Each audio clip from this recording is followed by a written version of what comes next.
So, kind of random, but I was just thinking about this. I think it is so important to keep a curious and open mind. Now, I'm not saying that you should just readily accept just anything, which is why discernment is also critical. But I truly feel that curiosity, that open mindedness combined with discernment is a superpower.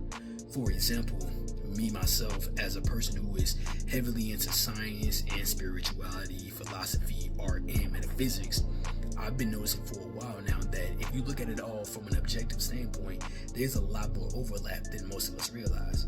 For example, a lot of the things, not all, but a lot, that science is starting to discover or to confirm have been things that a lot of ancient and traditional teachings have been talking about for thousands of years.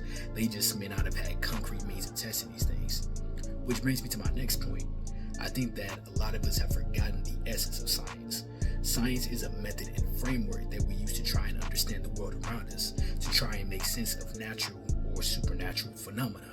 Science helps to give us an understanding of the mechanics of the natural world, which also allows us to be able to manipulate it within our means.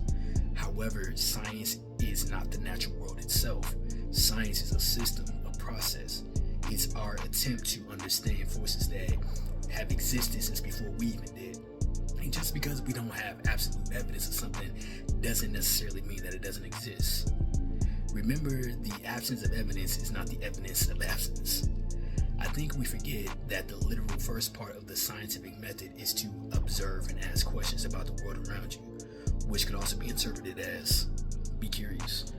As a whole, it feels that a lot of us have gotten out of touch with both our curiosity and critical thinking processes.